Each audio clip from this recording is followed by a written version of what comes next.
Hello, Bobby. What up? Bobby Orellano, should I say. That's me.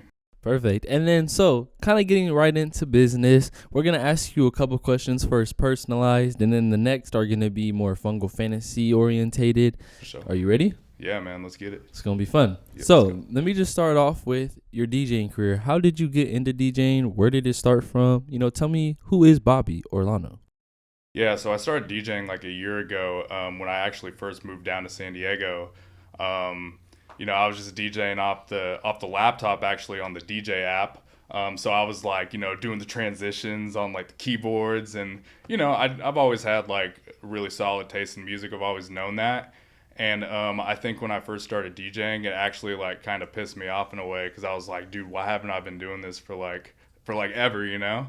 So yeah, so like right when I started, I think it's just something that's come very natural to me. I started putting out mixes.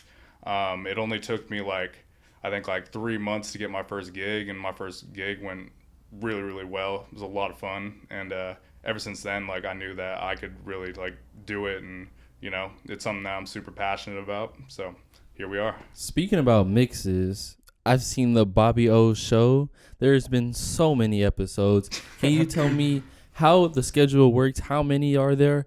And, what's the reason? What's the story behind it? Just give me some more information. The people need to know about your series, and they should go check it out. Yeah, so the Bobby O Show is my radio show that I currently run, and this is something that, is kind of like my B-side of music. So, I have a process of, collecting music. First thing I'm going to do is I'm going to, maybe I'm watching, a YouTube set or something like that, Shazam, send it to an Apple playlist, and then whatever songs that I'm, messing with whenever I'm, working out or whatever, or just living my daily life, whichever songs are resonating with me the most, those are the ones that I'm going to put on that radio show. So I started the Bobby O Show, I just put out my first mix, and I just called it the Bobby O Show Volume 1. And it's really, really, I'm really inspired by, I don't know if you guys know a DJ named Joe K with Selection Radio. He plays I don't know, he's one of my favorite DJs. He plays he doesn't just play house, he doesn't just play techno, it's just literally just genreless, you know what I'm saying? And that's something that I really, really have taken influence from. Because I'm not just a house and techno guy. I am a straight up music lover, and I think I have a really deep knowledge base of different types of music. That's something that I take a lot of pride in. And that's really great to hear. And so we're going to dive in a little deep about how you like to promote. We've seen that you've been on Instagram since 2012. Can you say that you're, if not, but are a pioneer of Instagram? Yes, sir. Yeah. Yeah, we've been on the gram since middle school or something.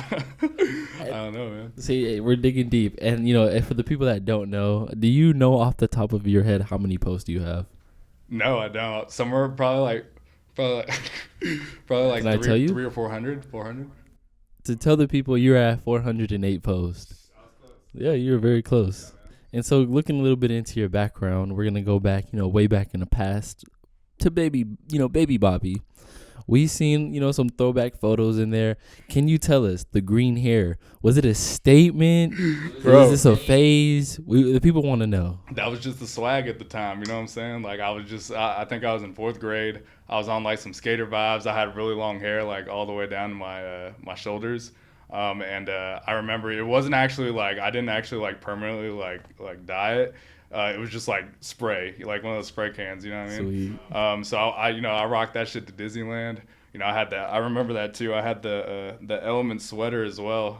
Yeah, I've always had really weird swag. I think I don't know if anybody knows this, but a year or two ago, I had a dermal piercing right there in my face too. You know what I mean? And that was just something that I work in the fitness industry too. So when I had that, I'm trying to manage motherfuckers with dermal in my face, it's just, it eventually got ripped out of my face though. I was squatting, and I tried to wipe some sweat off my face, and it just ripped out. Yeah. But anyway, yeah, my swag's always been a little unique, And then, so speaking about that, how has that translated to now? Has that, swag still been there, where it's that old Bobby swag, but then it's swag's always there. Perfect. And then is that your signature style, would you say?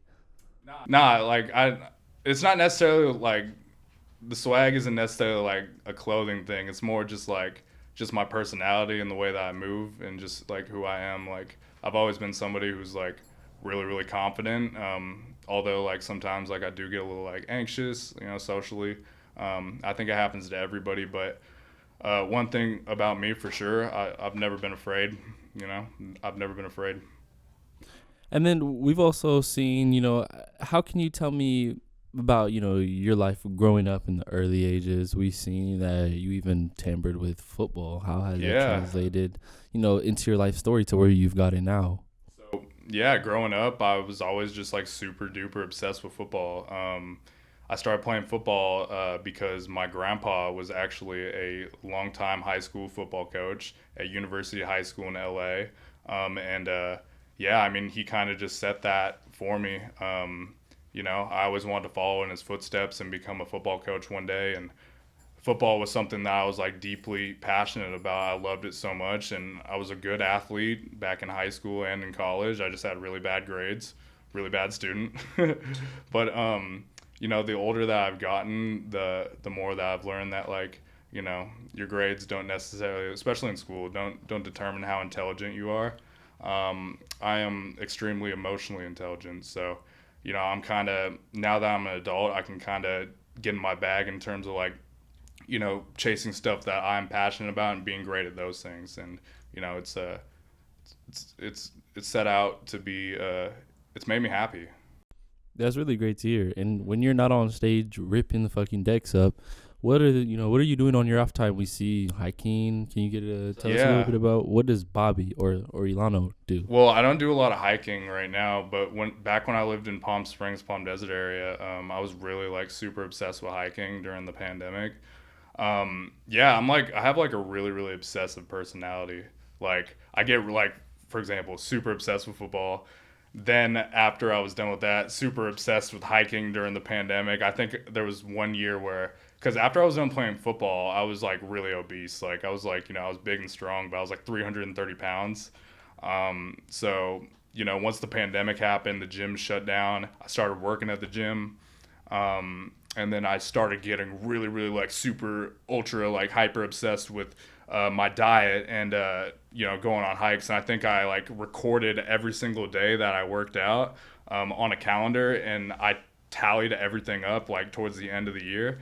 And I think I totaled like somewhere close to like 170 like total like hikes in one year, every day just grinding it out, and I got down to like a really scary weight. Like, dude, I was like 205 pounds, bro. Like, and then I was like, okay, this doesn't feel like healthy anymore. Like, so, yeah, dude. And then afterwards, like, I got really like super hyper obsessed with like marathon running last year. Ran like 3 half marathons, placed really well in them too. So, no, yeah, thanks, bro. I'm proud of that kind of stuff. But what it teaches me is like, I can really do anything that I set my mind to, and I applied those same rules to DJing now, and now I'm going after that, and I'm coming. You feel me? And so you said you did start a year ago, but what was your main influence that said Bobby O is going to be a DJ? I think just when I found the art form of DJing, like back in 2021, I went to Splash House with my boys. I don't know if you guys know about the legendary Splash House, but that's my hometown, Palm Springs, Palm Desert, Coachella, Splash House. Like I mentioned before, I've been to Coachella like 10 years in a row, and just like soaking up just all those legendary performances I've seen, whether it's the DJ sets, whether it's just great musical moments in general, watching Drake kiss Madonna live, seeing the Tupac hologram live, watching Kanye West in 2011, I think, seeing Lil B the Bass Guy for the first time, just all different types of stuff, bro. Like, so just being around that and like, and then discovering Splash House too was like something different, because I wasn't even like into electronic. I actually used to hate on electronic music like back in like 2020, dude. I was just all hip hop. I was all R&B and soul. But yeah, dude, once I went to Splash House and I saw, who was like the first one that I saw? We actually met. Do you guys know who Mark Knight is? DJ Mark Knight? Mark Knight was staying at that hotel, and we like walked into the pool area, and I didn't know who Mark Knight was, but my boys did. They were like, "Oh my God, that's Mark Knight with Two Room Radio," and I was just like, "Whatever, like I don't know about none of these DJs."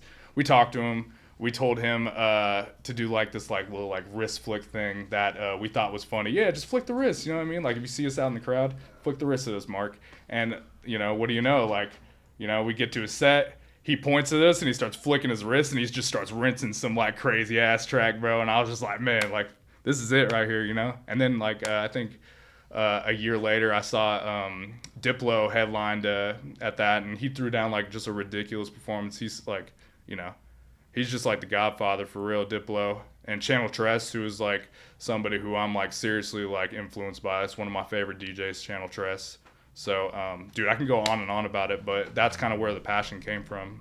And so when we're looking into other than the Bobby O show, what are the things are you working on? Are you working on producing, or are we just focusing on the Bobby O show? Where's our attention right now? That's right. Yeah, I feel like so that's one thing that I kind of teeter back and forth with. I feel like there's a lot of like and you guys probably feel this too as DJs, there's like a lot of pressure to start producing. Just because everybody wants to get better performances and better gigs, but I'm trying to follow what's pulling me in, such as this Bobby O show, my radio show, and just being consistent with that, because me personally, I find real passion in collecting music. So just always constantly collecting, and production. I haven't, I've dipped and dabbled with it, but I haven't found the correct way for me to fully enjoy it, and that's the reason that I DJ.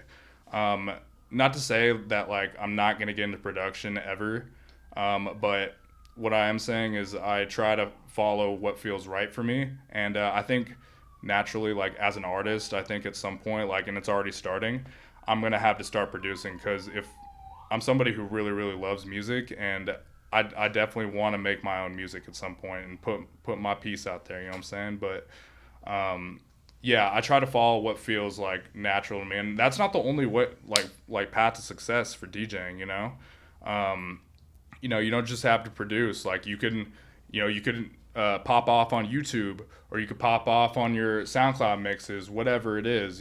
But I'm just trying to follow what feels right for me. Yeah. Okay, so Bobby, now getting a little bit into Fungal Fantasy questions. What inspired you to pick your tracks for your set? So I have a couple tracks that I have like set in stone that I know for sure I'm going to be playing. But my performances are always better improvised. I've tried like planning out a couple of my sets, and it just doesn't feel natural. You know what I mean? Like I think I had like an opening set at this bar in Palm Springs like back in like February, and I had it all planned out, like some slappers, right? Like some really really good songs, but it was just too early. Like it was 9 p.m. already, only a couple people there, nobody's even faded yet, so nobody's really moving and grooving like that. And then so in between the set, I switched it up. I started playing some like slower, groovier shit, and I saw people like kind of like rocking back and forth and getting it. So that kind of was a good lesson for me for sure. But yeah, it's gonna be better just improvise. But yeah, I have a couple songs for show that are gonna be like rinsed out. How do you plan to create a unique atmosphere and experience for the audience at Fungal Fantasy?